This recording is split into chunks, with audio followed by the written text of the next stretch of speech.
Fantastic Beasts: The Crimes of Grindelwald is the sequel to Fantastic Beasts and Where to Find Them, which was the first movie in this spin-off prequel series. This spin-off prequel series that takes place in the wizarding world that the Harry Potter books and movies also exist in. The film was directed by David Yates, who has directed his fair share of Harry Potter movies in the past. And it stars a lot of the same principal characters from the first Fantastic Beasts movie. You've got Eddie Redmayne as the main character, Newt Scamander. Catherine Waterston is back as Tina. You've also got Jude Law cast in this movie as Dumbledore. Johnny Depp is cast as Grindelwald, whose name is in the title in case you didn't know. Some of the story in this movie is kind of hard to follow in general, so I'm going to try to give you the bare bones basics as I understood it. In this movie, Grindelwald, played by Johnny Depp, is on trial because of crimes that he's committed, I guess. He escapes from the prison transport that he was being held in. He starts wreaking havoc and gathering followers. Meanwhile, Dumbledore assigns Newt Scamander a mysterious task to track somebody down and try to find them. And then there's a bunch of other shit that happens during the runtime, so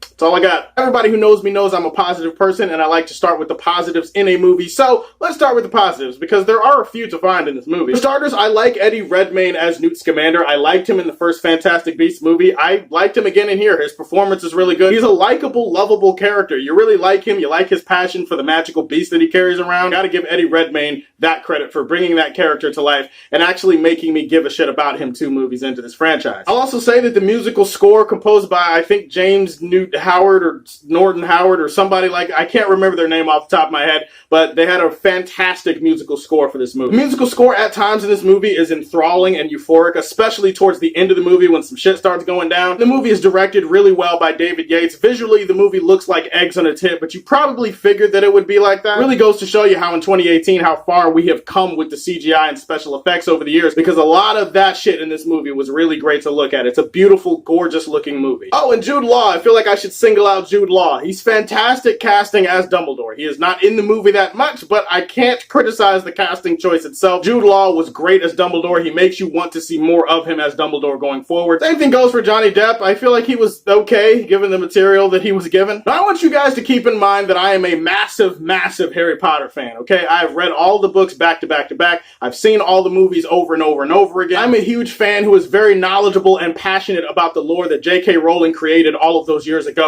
So I came into this movie pretty excited, and as a massive Harry Potter fan, I have a lot of shit to say. This is one of the most disappointing films I've seen in 2018, guys. I hate to break that news to you, but this was a bad movie. I did not like it. I did not enjoy my time watching this movie for a multitude of reasons that I'm going to break down now. Whenever you hear somebody say that a movie was all over the place or it was kind of a mess, they don't really contextualize it or tell you what they mean. And sometimes it can come across as one of those internet complaints, like something you heard on the internet and then you repeat it and then it sounds smart coming out of your mouth. When I say that this movie is all over the place, this is exactly what I'm talking about. I'm going to break it down for you specifically. There are so many different subplots and so many different characters that fill out the runtime of this movie that struggle to hold the narrative of the movie together. So many different subplots that go this way, that way, all over the place. It gets kind of convoluted at times. Characters show up in the movie, and to be honest, a lot of them feel kind of pointless, just like the rest of the subplot. Pointless in the sense that by the end of the movie, you just sit there and you're wondering, like, okay, what was the point of that? Why did that need to be there? Oh, wait, was it only in there to increase the runtime of this movie? Or was it only in there to set up future movies? And that's the biggest problem with this movie, is that a lot of it feels like filler. A lot of it feels like a bunch of convoluted subplots that are only really there to serve the next movie. It really does nothing for this movie in general. The narrative gets so messy and convoluted at times in this movie that sometimes it's hard to keep track of who's doing what and why. And again, by the end of the movie, a lot of it is rendered pointless. Character motivations in this movie all of a sudden don't make that much sense when you think about it, especially if there were characters that you saw in the previous movie. Halfway through the movie, I was just sitting here and I was just kind of like, okay, it feels like a lot of times the story is just sitting in place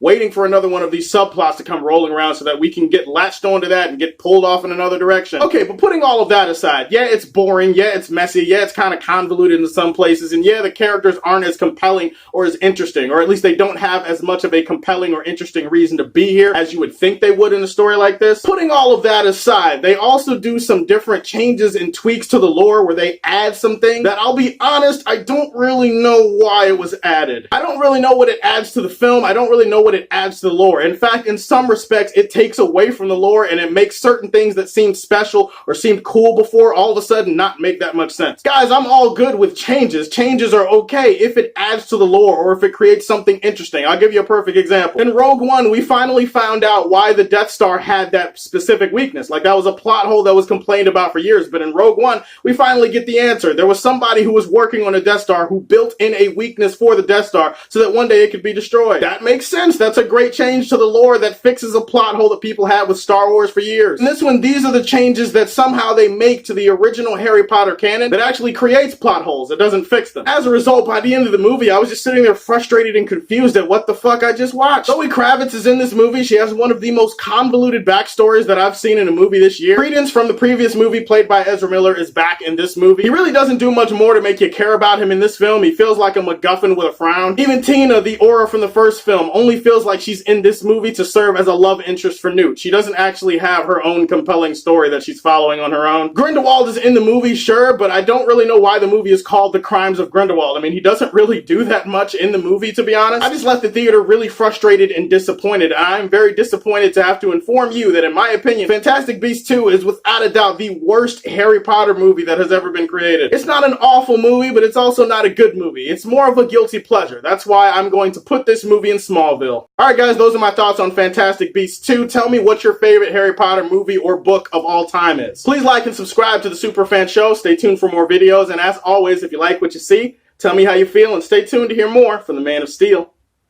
Peace.